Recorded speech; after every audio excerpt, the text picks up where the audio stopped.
kiss a few frogs before I met my prince. You see them in the movies, but then again you don't. Those people who go jogging in the background while the stars chat over latte, or fill up the disco during the big drug bust. They're called background extras, and often they get no respect.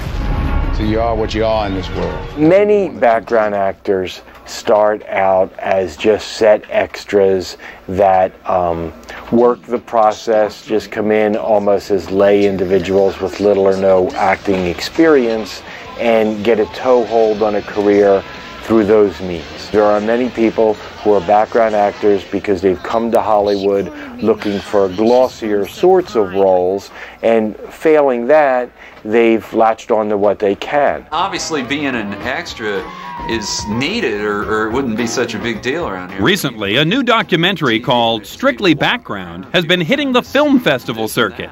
The film examines the real-life struggles of 10 working background extras. Pantomiming, we did that. I moved to Los Angeles 3.5 years ago to make features. I hadn't made a feature, I only made a few shorts, and I was an extra for a month. I just figured it's a good way to get on a big set and see what it's like. And just became fascinated about this subculture, which I never knew existed. And I knew I could probably make a doc easier with less money than a fiction film. And that was it. I got up and going. We had the casting call a few months later, and here we are now, 2.5 years later, at the festivals. And he's telling me, well, let's see your moves, so I'm going, One of the film's stars, Tafan Nieves, talked with the Hollywood Reporter about his challenges working at the bottom of the Hollywood power structure. I say, yeah, that's it, this is it, There were times I felt like, that's it, it's over. Then something inside me says, don't give up, go at it. Just, if it don't work one way, try a different tactic.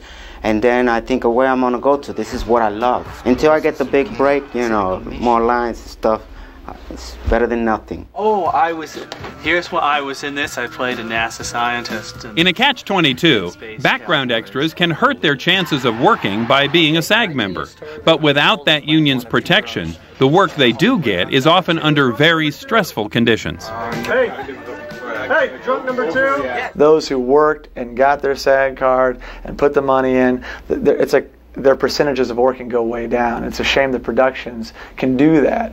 It's like someone should level the playing field and say, okay, no, we not just want 10% SAG, a lot more, or make it all SAG, and then push people to, get in the union and do that. It's like they can undercut, and it's like real life though. You can always get undercut by somebody. I'm not sure where the problem lies, if it's the studios or SAG. I'm not sure, but it really could use a shakeup. I mean, sometimes people will ask me, what do you do for a living? And I tell them, and they go, wow, you mean that's a job? Yesterday I worked on a show. The union got paid $15 for mileage.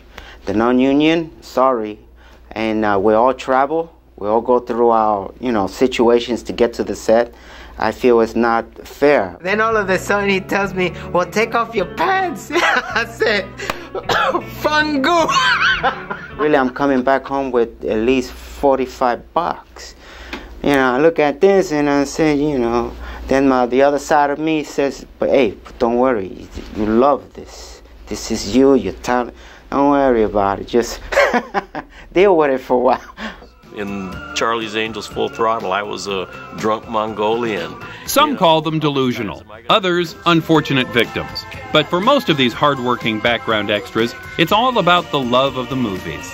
I want to inspire the whole world. I want to entertain and perform and see the joy. And I want people that when they leave the theater, that they're entertained, they're excited, but I don't want them to leave out of there miserable and ready to commit suicide. That's what I want. You never know when you're going to be the next star in Hollywood. Get one of these things down here on the sidewalk. Trouble with dreams is you can't pretend. That's all for this week's show. We'll see you next time on Starz, the Hollywood Reporter.